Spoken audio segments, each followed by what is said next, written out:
All right, we're back with another episode of the Real Estate Investing Club Daily Deal Review. Today we have with us Landon and Teria Harris. They're here to talk about their deal. So they actually just did a full episode. If you guys missed that, check it. Maybe 1 or 2 episodes behind this. They go really deep into land. If you guys are interested at all in land, definitely check out that episode. But right now we're talking about an individual land deal. So Landon, Teria, tell me, where was this deal located? Okay. So this deal was located in Costilla County, Colorado. And yeah. And Colorado's beautiful, but yes, it was located there.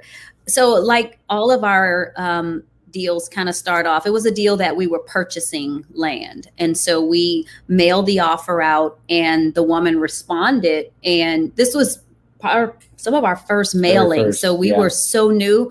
And she came back and she's like... Before you go into that, I'm going to ask one next question and then jump right into that story. So it's located Costilla County? Costilla. Yeah. Costilla County in Colorado. Never heard of it myself. Colorado, way south. Okay, awesome. So what type of property was this? Obviously, it was a piece of land, right? Yeah. It was vacant land, about 5 acres. Yeah. It's almost desert prayer-like property. So 5 acres, vacant land. Perfect. So how'd you guys go about finding this deal? It was a part of our mailer. So we kind of blast the area with offers to purchase properties in this specific area. And, you know, people generally respond, or sellers will respond, either accepting our offer or potentially countering. Right. Okay, perfect. So direct mail, you sent out a blast to specifically Colorado, Costilla County, or I'm never going to get that one right, to Colorado. Colorado. Yeah. And people responded from that mailer and said, hey, I got this 5 acre piece of land out here. You guys interested? Yes, correct. Yeah. Awesome. So what about this particular parcel got you going? Why did you want to buy it? So it wasn't necessarily this one. We liked the area, but this woman responded back and said, oh, by the way, I have 10 of them. So yeah, I went from purchasing a 5 acre property to purchasing over 50 acres of property. So that's awesome. I love it when it happens like that. You know, you call up one seller, they're like, hey, I actually have all these other things that you guys also could buy. And you're like, let's do it. Yes. Make this a deal. Cool. So 5 acres was the first one. The other ones totaled out to be about 50 acres, you said? Correct. Total. Yeah. That's really cool. So how'd you guys go about financing this? Yeah. So this is where the scramble came in. Like we were prepared to buy 5 acres. We were not prepared for 50. Right. So we reached out to like family members, you know, you want to invest. And so we got a couple of, you know, family members who decided to invest and help us fund this deal because it grew on us really quick. Nice. I love it. And it sounds like they were like, all right, I'm up. Let's do this. We're down.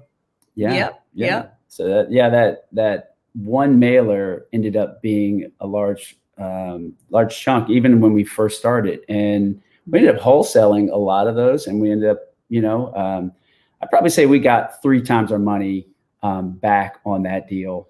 And that was like our first deal, I think. Yeah. And it's our very first deal that we actually put together. So, you know, what a way to get started, right? Right. Right. It makes you feel good when you actually have some success, you know, on your first ones. All right. This next question is usually aimed towards people who have some kind of structure on the land. I'm going to ask it anyways. How'd you guys add value? Did you do anything to the land, or was it just you were the intermediary, you know, taking it from the person who had the product to the person who wanted it? So yeah, we didn't add value so much to the land itself, but we were able to sell it because although some of the properties were in different places, like oftentimes we could put together 3 or 4 parcels and have 20 acres to sell, as opposed to a lot of disjointed 5 acres. So that's where the value really comes in, oftentimes where you have 5, but you have 15 acres or you have 20 acres.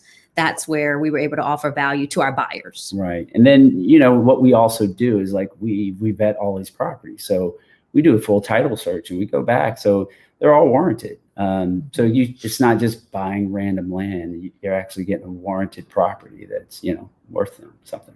Mm-hmm. Yep. No, absolutely. I mean, the title process itself is something that I would pay somebody to do. In fact, I do pay someone to do. So that's value right there.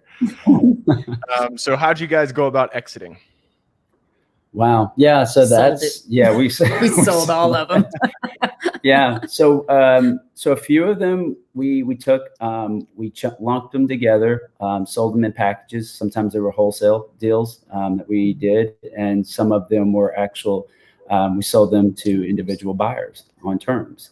And so where, like I said, we were able to kind of pick something up at 3 times our money. Some of them are still, paying a note on it to this day. So we're still cashing in on a little bit. That's great. Something that happened so many years ago is still paying you dividends. I love hearing that.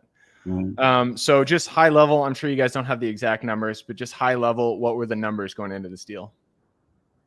So I think we purchased each 5 acre at $1,400. And then we could turn around and sell it for like $6,000 if we sold it on per terms. 5 acres. Yeah, per 5 acres. Right, per 5 acre property. Yeah. So wow, so that's what, close. 4 times? Yeah, you're looking. Yeah. I mean, real quick. Real quick. I mean, it probably took less than a month and a half, maybe. So to get rid of all of the properties and sell them out. Wow, man, I'm working on a deal right now that we've been working on for, I think, 9 months, going on 9 months. So 1 month, that's fantastic. I love that. So 5 properties 5 acres turned into 50 acres. It was a big deal. The first one that you guys did, I'm sure you learned some good lessons. Pick one of your best lessons and let's hear it.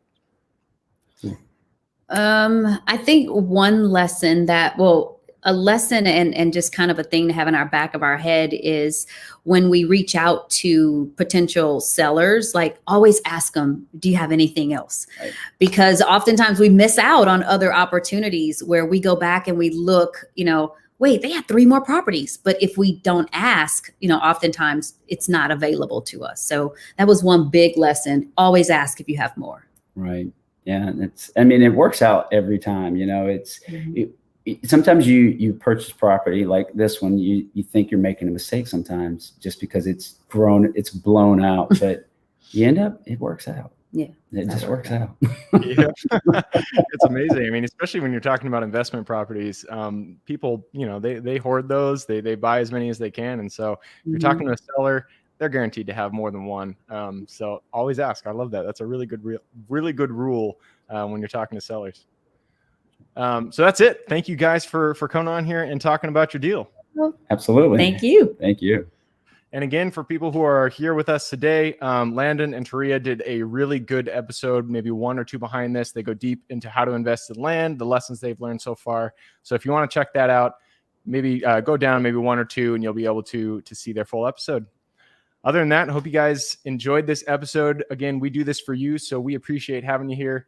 If you have any questions, reach out to us, therealestateinvestingclub.com. We love hearing questions, comments, all that stuff. Other than that, I hope you guys have a great week. Keep rocking real estate, and I look forward to seeing you on the next episode.